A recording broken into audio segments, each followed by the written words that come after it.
BTC के first semester के सभी प्रशिक्षुओं को मेरा नमस्कार। दोस्तों, आपका बहुत बहुत स्वागत है हमारे YouTube channel study for teaching exam. दोस्तों, हम राजन सीरीज डिस्कस कर रहे हैं और अब तक हम 100 क्वेश्चन कर चुके हैं। 100 क्वेश्चन से आगे हम शुरू करेंगे अति लघु उत्तरीय प्रश्न। दोस्तों, आप लोग चैनल को सब्सक्राइब नहीं कर रहे हैं, ठीक है, तो इसमें वीडियो में बहुत मेहनत लगती है, तो प्लीज़ सब्सक्राइब जरूर करिए, ठीक है। चलिए आगे बढ़ते हैं। प्रश्न संख्या 101, ग्राम पंचायत के 2 कार्य बताइए। उत्तर है जल संसाधनों, सड़कों, जल निकासी, स्कूल भवन का रखरखाव और निर्माण। और दूसरा है आपका निकासी कर का संग्रह। प्रश्न संख्या 102, सड़क यातायात संबंधी 2 मुख्य नियम बताइए। पहला है गति सीमा में चलना, यातायात सिग्नल को फॉलो करना। अगला प्रश्न, अक्षांश रेखा किसे कहते हैं। उत्तर है भूमध्य रेखा के उत्तर या दक्षिण धरातल पर दिए गए किसी बिंदु से तथा पृथ्वी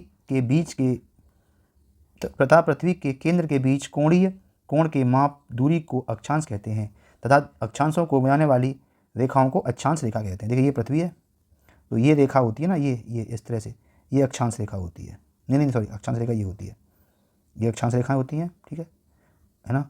और ये बीच में होती है विषुवत रेखा होती है, ठीक है। और ये कौन सी होती है, ये होती है आपकी देशांतर रेखा, ये आपकी देशांतर, और ये आपकी अक्षांश रेखा। इतिहास की कोई एक उपयुक्त परिभाषा लिखिए। उत्तर है प्राचीन काल में घटित घटनाओं का वर्णन ही इतिहास है। जीवाश्म किसे कहते हैं। उत्तर पृथ्वी पर किसी समय जीवित रहने वाले अति प्राचीन सजीवों के परिरक्षित अवशेषों या उनके द्वारा चट्टानों पर छोड़ी गई छापों को जो पृथ्वी की सतहों या चट्टानों की परतों में सुरक्षित पाए जाते हैं, उन्हें जीवाश्म कहते हैं। 106 प्रश्न, पाषाण काल को कितने भागों में बांटा गया है। 3 भागों में बांटा गया है, प्रापाषाण काल, मध्य पाषाण काल या नवपाषाण काल। गीजा का पिरामिड किसने और कब बनवाया था। उत्तर है 2560 ईसा पूर्व में खुफू वंश के चौथे शासक द्वारा बनवाया गया था। कब बनवाया गया था ये 2560 ईसा पूर्व, BC, बिफोर क्राइस्ट। अफ्रीकी महाद्वीप की सर्वोच्च चोटी कौन सी है, तो ये है आपकी माउंट किलिमंजारो। विक्रम साराभाई अंतरिक्ष केंद्र कहाँ स्थित है, यह है आपका तिरुवनंतपुरम, केरल में। 110, मोहनजोदड़ो का संबंध किस नदी से है, तो मोहनजोदड़ो का संबंध है आपका रावी नदी से। सिंधु सभ्यता की लिपि कौन सी है, इसकी लिपि चित्रलिपि है। पुरातात्विक स्रोतों के 2 नाम लिखिए, तो 2 नाम लिखिए, एक तो है खुदाई से प्राप्त तात्कालिक धातुएं मुद्राएं और दूसरी है इमारतों और भवनों के अवशेष। 113, फायान किस वंश के शासनकाल में भारत आए, तो ये आए थे चंद्रगुप्त द्वितीय के शासनकाल में। अंतर्राष्ट्रीय तिथि रेखा कहाँ से गुजरती है, तो अंतर्राष्ट्रीय तिथि रेखा आर्कटिक सागर, चुकी सागर, बेरिंग स्ट्रेट व प्रशांत महासागर से गुजरती है। 115, भारत के कौन से 2 द्वीप समूह हैं, तो एक तो है अंडमान और निकोबार और दूसरे हैं आपके लक्षद्वीप।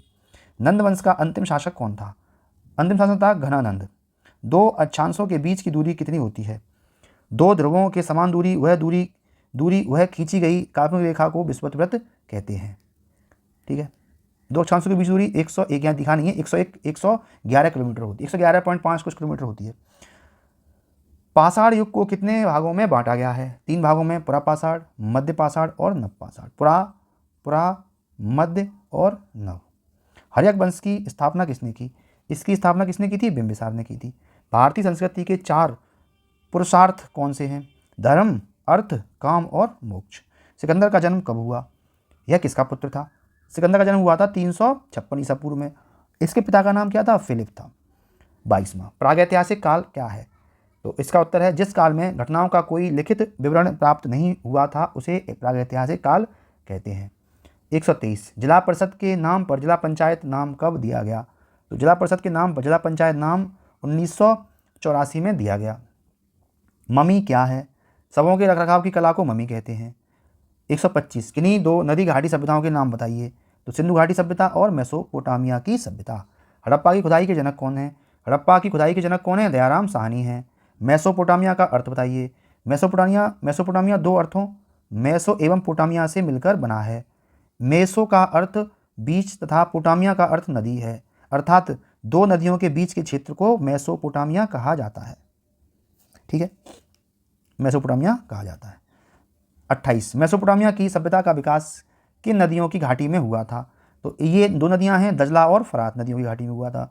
कुम्हार ने चाक का प्रयोग किस सभ्यता से पहले किया था? तो कुम्हार के चाक का प्रयोग मेसोपोटामिया की सभ्यता ने सर्वप्रथम किया था। सबसे पहले किसने किया था? मेसोपोटामिया की सभ्यता ने किया था।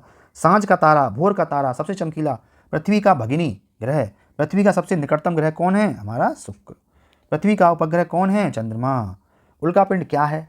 उल्काएं प्रकाश की चमकीली धारी के रूप में दिखाई देती हैं जो आकाश में क्षणभर के लिए चमकीली और लुप्त हो जाती हैं। उल्काएं क्षुद्र ग्रहों के टुकड़ों एवं धूमकेतुओं द्वारा पीछे छोड़े गए धूल के कण हैं। अर्थशास्त्र के जनक कौन है? इसके जनक हैं एडम स्मिथ। विश्व के सबसे छोटे तथा सबसे बड़े महाद्वीप का नाम बताइए। तो विश्व सबसे छोटा महाद्वीप कौन था? एशिया, नहीं सॉरी, सबसे छोटा महाद्वीप, इसने गलत लिख रखा है। सबसे छोटा महाद्वीप है आपका कौन सा? उल्टा कर दिया है, ये आपका ऑस्ट्रेलिया सबसे छोटा। और सबसे बड़ा कौन सा है आपका? सबसे बड़ा है आपका एशिया। एशिया सबसे बड़ा है, ठीक है। मिस्र सभ्यता के दो देवताओं का नाम बताइए। तो दो देवता थे होरस और ओसरिस। मेसोपोटामिया सभ्यता के दो देवताओं के नाम बताइए। तो ये थे आपके शमाश यानी सूर्य और स्तर यानी रक्षक देवी। दो विदेशी यात्रियों के नाम लिखिए। मेगस्थनीज और हिंसांग, दोनों ही चाइनीज थे। 138वां ईसा पूर्व का अर्थ बताइए। ईसा पूर्व का अर्थ ईसा से पूर्व है। ईसा अर्थात ईसा मसीह के जन्म से 100 वर्ष पूर्व यदि कोई घटना घटी तो उसे ईसा पूर्व 100 लिखा जाएगा। इतिहास का पिता किस यूनानी विद्वान को कहते हैं? इतिहास का पिता हेरोडोटस यूनानी विद्वान को कहते हैं। भारत के संबंध में हेरोडोटस ने कौन सा ग्रंथ लिखा? तो इनने लिखा था हिस्टोरिका। जीवाश्म ग्रह कौन है? जीवाश्म ग्रह चंद्रमा है। पुच्छल तारे धूमकेतु किसे कहते हैं? सौरमंडल के छोर पर बहुत ही छोटे छोटे अरबों पिंड विद्वान हैं जिन्हें पुच्छल तारे कहा जाता है। पुच्छल की तारें पूछ सदैव सूर्य से दूर दिखाई देती है। सूर्य ग्रहण किसे कहते हैं? सूर्य एवं पृथ्वी के मध्य चंद्रमा का आना सूर्य ग्रहण कहलाता है। यह ग्रहण अमावस्या को आता है। चंद्र ग्रहण की स्थिति कब होती है? सूर्य और चंद्रमा के मध्य पृथ्वी का आना चंद्र ग्रहण कहलाता है। यह ग्रहण सदैव पूर्णिमा को होता है। अंतर्राष्ट्रीय तिथि रेखा किसे कहते हैं? 1080 देशांतर को अंतर्राष्ट्रीय तिथि रेखा कहा जाता है। बौद्ध धर्म के प्रवर्तक कौन हैं? तो गौतम बुद्ध जी थे। महात्मा बुद्ध ने अपना प्रथम उपदेश कहाँ दिया था? महात्मा बुद्ध ने अपना प्रथम उपदेश कहाँ दिया था? सारनाथ में दिया था। महापरिनिर्वाण की घटना का आशय क्या है? महापरिनिर्वाण घटना का आशय बुद्ध के देहावसान से है। किन्हीं दो पुराणों का नाम बताइए। अग्निपुराण, शिव पुराण, दो पुराण हो गए आपके। सिकंदर ने भारत विजय का अभियान कब से आरंभ किया था? सिकंदर ने भारत विजय का अभियान 320 ईसा पूर्व से आरंभ किया था। दोस्तों मैंने आपके कंप्लीट 150 क्वेश्चन थे इसमें अतलग उत्तरी, ठीक है, वो आपके कंप्लीट करा दिए हैं, है ना। इसके मैंने भौतिक भी करा दिए, अतलग उत्तरी करा दिए। अब मैं किसी और सब्जेक्ट के अतलग उत्तरी कराऊंगा, सारे सब्जेक्ट के आपको कराऊंगा। लेकिन आप प्लीज़ सपोर्ट कीजिए, सब्सक्राइब कीजिए। बिना सब्सक्राइब किए काम नहीं चलने वाला है, ठीक है, जिससे कि मुझे थोड़ा सपोर्ट तो मिले यार, बहुत मेहनत लगती है लेक्चर बनाने में। और आपको बहुत बहुत शुभकामनाएं। आप अब जल्दी जल्दी अपना प्रशिक्षण पूर्ण कीजिए, एक शिक्षक बनिए और देश के विकास में आप अपना योगदान दीजिए। ठीक है दोस्तों, मिलते हैं कल किसी और नए सेशन में। तब तक के लिए मस्त रहिए, व्यस्त रहिए। जय हिंद, जय भारत, भारत माता की जय।